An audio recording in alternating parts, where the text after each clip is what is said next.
Bismillah ya Allah. Padanya.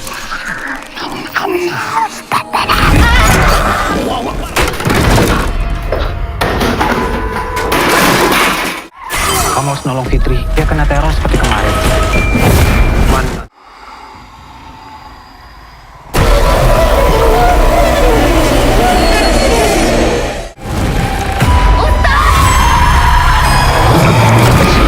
Kamu sama seperti kami, Satya. Kami, Satya. Munafik.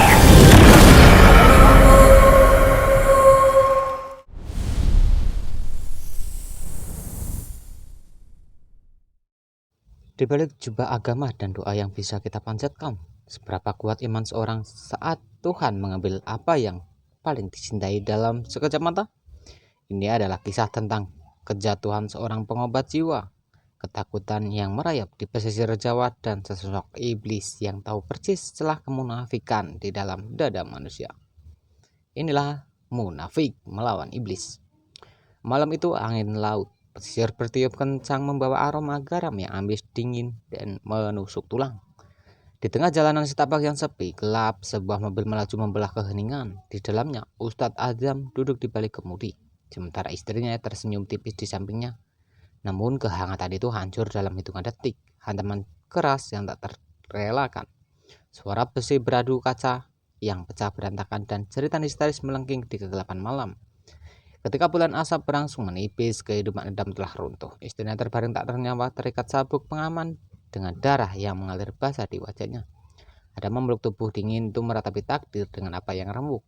Sejak tragedi berdarah di tepi pantai itu, rumah kayu milik Adam mendadak mati. Lampu tak pernah lagi dinyalakan terang. Sejadah yang biasa terbentang kini beradu di sudut ruang.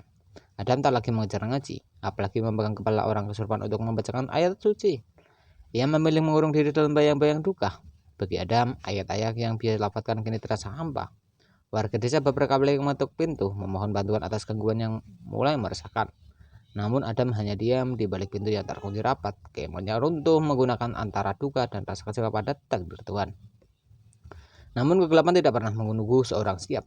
Di sudut lain desa pesisir itu, teror yang lebih mengerikan mulai mengetuk pintu rumah Fitri.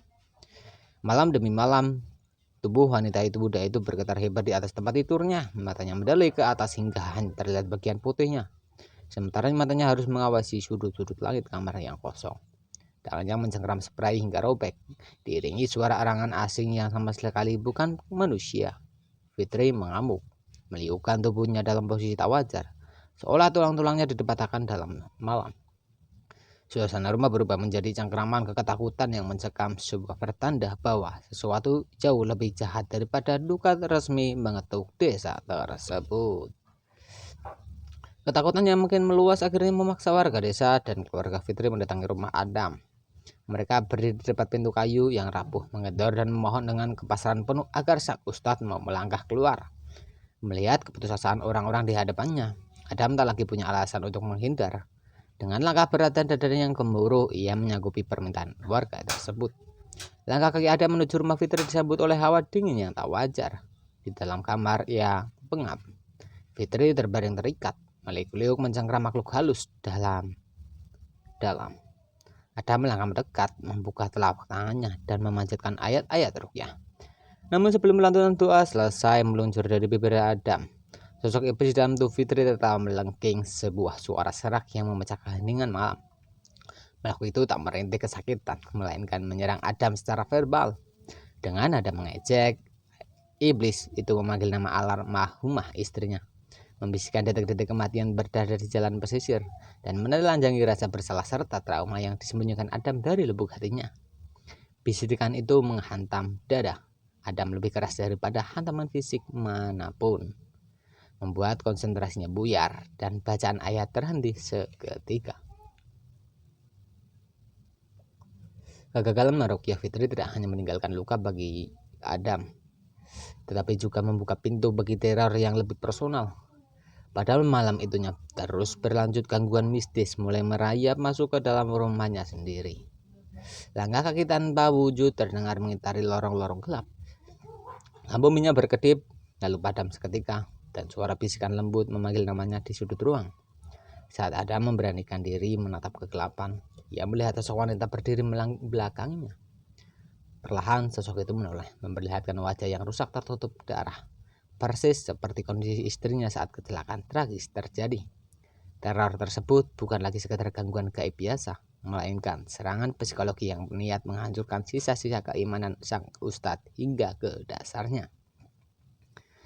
Bagaimana menurutmu? Apakah Adam sanggup bertahan menghadapi intimidasi iblis yang membongkar trauma terbesarnya? Atau justru keimanan yang akan runtuh sepenuhnya? Tulis pendapatmu di kolom komentar. Jangan lupa tombol like, subscribe, dan nyalakan loncengnya agar tidak ketinggalan selanjutnya. Teror yang melanda desa pesisir itu kian menjalar bagai wabah yang tak terkendali. Malam demi malam, hari demi hari, ketakutan mencengkam setiap sudut pemukiman. Warga tidak bisa lagi tidur dengan tenang. Bayang-bayang hitam merayap di dinding rumah, tangisan tanpa wujud membubung di atas atap, dan bau busuk menyengat tiba-tiba menyeruak ke tengah malam. Teror mistis yang kian masif ini mencekam atmosfer desa, melumpuhkan aktivitas dan mengubah keheningan malam menjadi neraka yang menakutkan bagi siapa saja yang bermukim di sana. Puncak ketakutan akhirnya meledak ketika salah satu tokoh penting dan dihormati desa itu ditemukan tewas secara tak wajar. Tubuhnya terbaring mengenaskan di dalam rumahnya sendiri, dengan kondisi yang tak masuk akal, meninggalkan jejak misteri yang mengerikan. Kematian mendadak ini menguatkan dugaan bahwa ada seseorang yang desa tersebut sengaja menggunakan ilmu hitam dan menyembah iblis untuk mengirim santet bermotif dendam. Di tengah duka dan kepanikan massal, benih-benih fitnah mulai ditanamkan. Seorang provokator memanfaatkan suatu isu memecah belah warga dengan suara lantang dan telunjuk yang mengarah pada Adam. Ia menyebarkan tuduhan keji bahwa kegagalan serta kedatangan kembali Ustadz Adamlah yang memicu kemurkaan gaib. Warga desa yang terdesak rasa takut mulai terhasut, memandang Adam bukan lagi sebagai penolong, melainkan sebagai pembawa petaka dan sumber segala bencana yang melanda kampung mereka. Di bawah tekanan fitnah dan tatapan penuh kebencian dan tetangganya sendiri, Adam tak tinggal diam. Ia bersama sahabatnya dekatnya. Ia memberanikan diri menyisir tempat-tempat terlarang yang mencurigakan di sekitar desa. Pencarian yang menegangkan itu akhirnya membuahkan hasil yang mengerucut darah. Di balik rerembunan gelap dan sudut bangunan tua, mereka menemukan sebuah sihir berupa gulungan jimat, tangkal bertuliskan mantra terlarang, serta foto-foto warga yang ditusuk jarum. Bukti nyata itu menjelaskan bahwa ada konspirasi ilmu hitam yang sangat keji dan terencana sedang beroperasi di antara mereka. Mampukah seorang manusia terbongkar rahasia paling kelam di bawah cengkraman sihir ketika setiap kebenaran dibayar mahal dengan nyawa?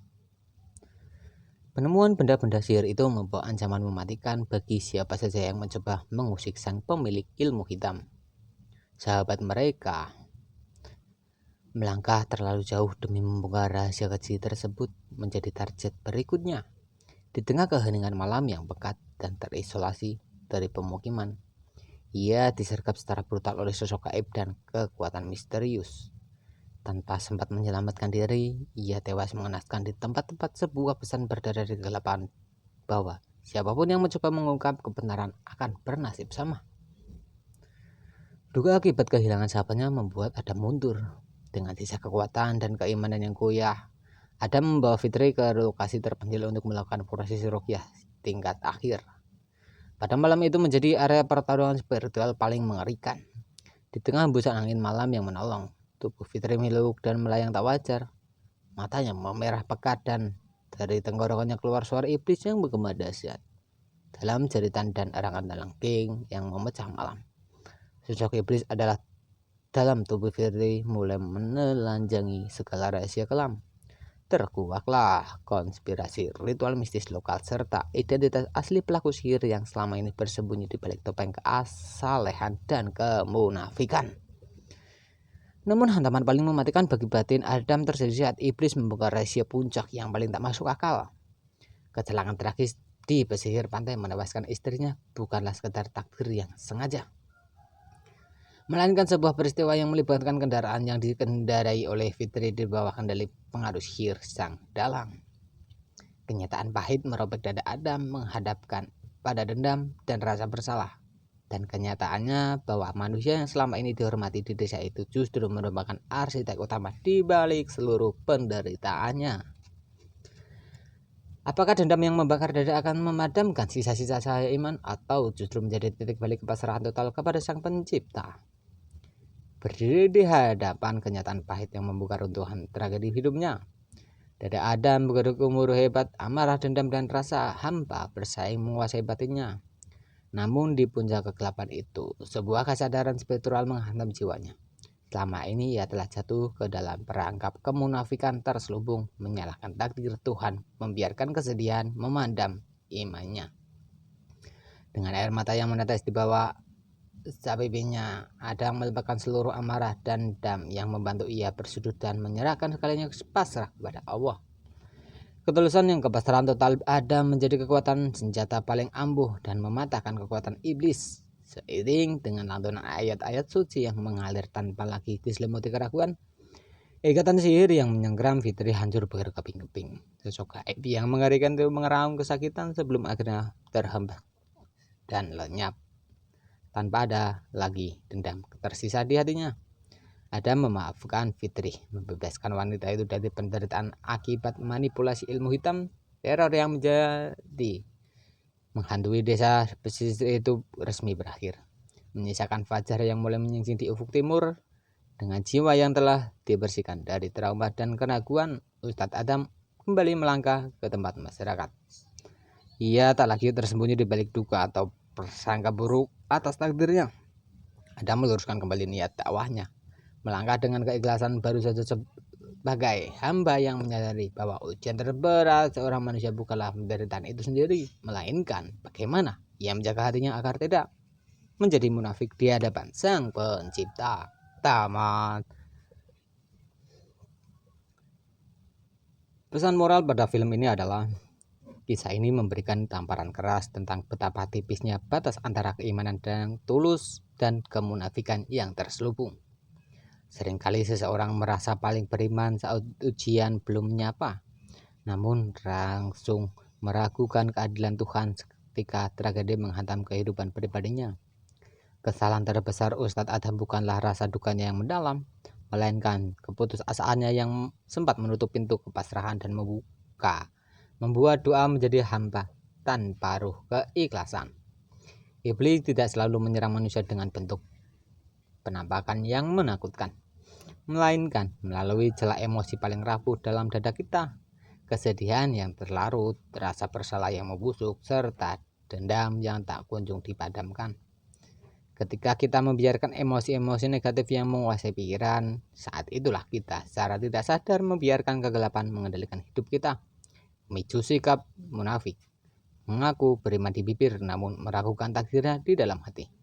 Pada akhirnya penderitaan sejati bukanlah saat kita kehilangan orang yang kita cintai, melainkan saat kita kehilangan pegangan iman di tengah ujian tersebut. Ketenangan dan kemenangan sejati baru bisa diraih ketika manusia mampu melampaui ego dan dendam pribadinya, serta berserah diri secara penuh dengan memaafkan takdir yang telah terjadi.